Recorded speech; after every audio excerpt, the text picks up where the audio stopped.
বন্ধুরা, এঁচোড়ের সিজন চলছে আর এই এঁচোড় নিশ্চয়ই তোমাদের বাড়িতে নিত্য নতুন রূপে ধরা দিচ্ছে। কখনো এঁচোড়ের ডালনা, কখনো এঁচোড়ের কালিয়া, এঁচোড়ের কোরমা কিংবা এঁচোড় চিংড়ি।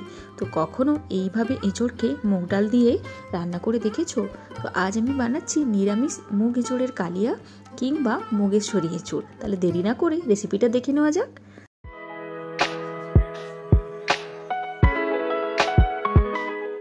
তো আজকের এই নিরামিষ মুগেশ্বরী এঁচোড় বানানোর জন্য নিয়েছি মুগ ডাল আর এঁচোড়। তো এঁচোড়টা এখানে খুব বেশি বড়ও না আবার খুব বেশি ছোটও না করে কেটে নিয়েছি। আর এঁচোড়টা একটু কালো লাগছে কারণ ওই ভিডিও বানাতে বানাতে দেরি হয়ে গেছে, এটাকে হলুদ জলে ডোবাতে ভুলে গেছি। আর একটুখানি মুগ ডাল নিয়েছি। তো আমি এটা নিরামিষ বানাচ্ছি, মুগ ডাল দিয়ে বানাচ্ছি। তোমরা চাইলে এটা মসুর ডাল বা ছোলার ডাল দিয়েও বানাতে পারো, তবে এটা বেস্ট লাগে কিন্তু মুগ ডাল দিয়েই। তো যাই হোক, মুগ ডালটাকে এখন শুকনো খোলায় একটুখানি টেলে নেব, যেমনভাবে নর্মাল মুগ ডাল বানাতে গেলে করি ঠিক সেরকমভাবেই। তো মুগ ডালটাকে ততক্ষণ অবধি ভাজবো যতক্ষণ না একদম সুন্দর একটা গন্ধ চলে আসবে। আর তারপর মুগ ডালটাকে নামিয়ে নিয়ে খুব ভালো করে দুবারের কাছাকাছি জল পাল্টে ধুয়ে নিয়েছি। আর এখন এই ডালটাকে মিনিট 20 মতো জলে ভিজিয়ে রেখে দেবো। তার থেকে বেশি রাখতে পারলেও খুবই ভালো, বা 20 মিনিট রাখলেও হবে। তো ততক্ষণে আমরা বাকি কাজগুলো করে নেব। তো কড়াইয়ের মধ্যে পরিমাণ মতো জল নিয়ে নিলাম। আর এখন এই জলের মধ্যে ডুমো ডুমো করে কেটে রাখা আলু দিয়ে দেবো, আর দিয়ে দেবো কেটে রাখা এঁচোড়গুলোকে হলুদ জলে ডুবিয়েছিলাম। তো কালারটা এইরকম ডিসকালার লাগছে। আর তাছাড়া ভিডিও বানাতে বানাতে অনেকটা সময় হয়ে গেছিলো, তো সেই জন্য একটুখানি কালারটা আলাদা রাখছে। তো যাই হোক, এখন নুন আর হলুদ দিয়ে এঁচোড়টাকে সেদ্ধ করে নেব। এঁচোড় আর আলুটাকে সামঞ্জস্য রেখে কেটো, খুব বড় বা খুব ছোট করে কাটার দরকার নেই। তো এঁচোড়টা এখন সেদ্ধ হয়ে গেছে। একেবারেই সেদ্ধ করব না, ওই 50 থেকে 60% সেদ্ধ করব। আর তারপর এটাকে জল ঝরিয়ে তুলে নেব জল থেকে, আর তারপর জল ঝরিয়ে রেখে দেব। তো এখন যেটা করব, কড়াইয়ের মধ্যে আমি সর্ষের তেল দিয়ে দিলাম। তেলটা গরম হলে এই সেদ্ধ করে জল ঝরিয়ে রাখা এঁচোড় আর আলুগুলোকে এর মধ্যে দিয়ে দেব। আমি এখানে 200 থেকে 250 গ্রামের কাছাকাছি এঁচোড় নিয়েছি। আলু আমি একটা সাইজেরই আলু নিয়েছি। তো তার থেকে বেশি রান্না করলে তোমরা আলাদা আলাদা করে ভেজে নিয়ে করতে পারো। আমি এখানে সব কিছু একসঙ্গে ভেজে নিচ্ছি। খুব বেশি ভাজার দরকার নেই, 4 থেকে 5 মিনিটের কাছাকাছি আমি এটাকে ভেজেছি। আর তারপর এটাকে তুলে নেব। তো বাকি তেলের মধ্যে কি করব, একটা শুকনো লঙ্কা, একটা তেজপাতা, তার সঙ্গে গোটা গরম মশলা আর একটুখানি সাদা জিরে ফোড়ন দিয়ে দিলাম। সঙ্গে দিয়ে দিলাম হিং দিলে নিরামিষ রান্নাতে কিন্তু একটা আলাদাই মাত্রা আসে। আর তারপর যখন ফোড়ন থেকে সুগন্ধ বেরোবে তখন বেটে রাখা আদা আর কাঁচা লঙ্কার পেস্ট আমি দিয়ে দিলাম। তো আদা কাঁচা লঙ্কাটাকে খুব ভালো করে ভেজে নেব যতক্ষণ না এটার কাঁচা গন্ধ চলে যায়। আদাটাকে আমি মিনিট খানেকের কাছাকাছি ভেজে নিয়েছি। আদাটার কাঁচা গন্ধ চলে গেলে একটা বড় টমেটো নিয়েছিলাম, যেটাকে ছোটো ছোটো কুচি করে রেখেছিলাম, সেটা দিয়ে দিলাম। টমেটোটা দিয়ে ভালো করে নাড়িয়ে চাড়িয়ে নেব। তার আগে পরিমাণ মতো নুন দিয়ে দেবো যাতে করে টমেটোটা গলে যায়।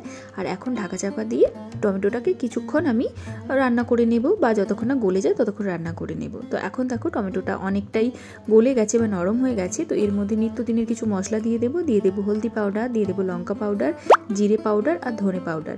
তো আমি এখানে জিরে পাউডারটা একটু বেশি পরিমাণ দিয়েছি ধনে পাউডারের থেকে।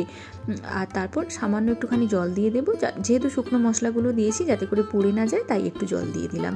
আর তারপর সব মশলাকে আমি টমেটোর সঙ্গে খুব ভালো করে কিন্তু কষিয়ে নেব।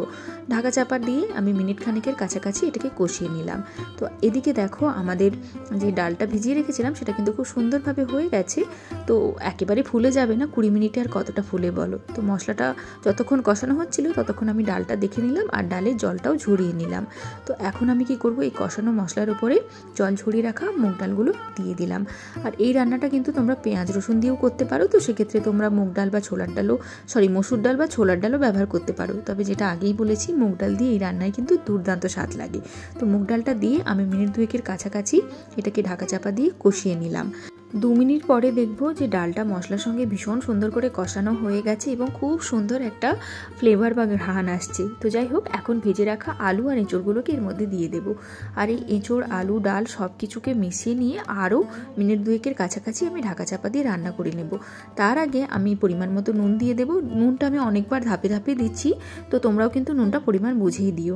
তো সব কিছুকে মিলিয়ে আমি ঢাকা চাপা দিয়ে কিছুক্ষণ রেখে দিলাম বা কষিয়ে নিলাম বলতে পারো। তো মিনিট 2 কাছাকাছি কাছাকাছি কষিয়ে নিলাম। এখন দেখো ভালো করে সব কিছু কষানো হয়ে গেছে, তো আমি দিয়ে দেবো পরিমাণ মতো গরম জল। তো গরম জল মোটামুটি আমি এখানে 300 ml থেকে 400 ml এর কাছাকাছি দিয়েছি, যেহেতু ডালটা সেদ্ধ হতে লাগবে। আর তাছাড়া এঁচোড় আলুটাও তো 50% সেদ্ধ হয়েছে। তো সব কিছুকে মিলিয়ে আমি ঢাকা চাপা দিয়ে সেদ্ধ হতে দেবো। মাঝে একবার অবশ্যই নাড়াচাড়া করে দেখে নিও। তো এইভাবে বেশ কিছুক্ষণ রান্না হতে দেবো, যতক্ষণ না তোমার এই গ্রেভিটা আছে সেটা একটুখানি মরে আসে। আর এই রান্নাটা কিন্তু ভাত, রুটি সব কিছুর সঙ্গেই খুব ভালো লাগবে। তো গ্রেভিটা দেখো অনেকটা কম হয়ে গেছে, আর রান্নাটা বেশ একটু ঠিক হবে, মানে পাতলা হবে না। তো উপর থেকে আমি একটা কাঁচা লঙ্কা দিয়ে দিলাম, আর এঁচোড় আলু সব কিছু খুব সুন্দর করে সেদ্ধ হয়ে গেছে। তো দিয়ে দিলাম গরম মশলার পাউডার, আর তারপর চিনি, আর যেটা না হলে রান্না ইনকমপ্লিট সেটা হচ্ছে ঘি। তো সব কিছু দিয়ে খুব ভালো করে মিশিয়ে দেবো। দিয়ে আমি ঢাকা দিয়ে এটাকে স্ট্যান্ডিং টাইমে রেখে দেবো 2 মিনিট। ব্যাস 2 মিনিট হয়ে গেলেই আমাদের রেডি হয়ে গেল নিরামিষ মুগেশ্বরী এঁচোড় বা মুগ এঁচোড়ের কালিয়া। তো এইভাবে কিন্তু রান্না করে দেখো, দুর্দান্ত লাগে। এই রকম যদি নিরামিষ রেসিপি থাকে না, তো বাড়ির লোক নিরামিষ খেতে কখনোই বোর হবে না, সত্যি বলছি। যেমনটা আগেই বললাম যে এই রেসিপিটা তোমরা কিন্তু ভাত, রুটি সব কিছুর সঙ্গে খুব এনজয় করবে। তো বন্ধুরা, এই ছিল আজকে ছোট্ট একটা রেসিপি। তো কেমন লাগলো রান্নাটা জানিও কিন্তু। আর হ্যাঁ, অবশ্যই বাড়িতে ট্রাই করো, আর অবশ্যই কমেন্ট করে আমায় জানিও। তাহলে চলো, নতুন ভিডিও নিয়ে খুব তাড়াতাড়ি দেখা হয়ে যাবে। সবাই ভালো থেকো, টাটা।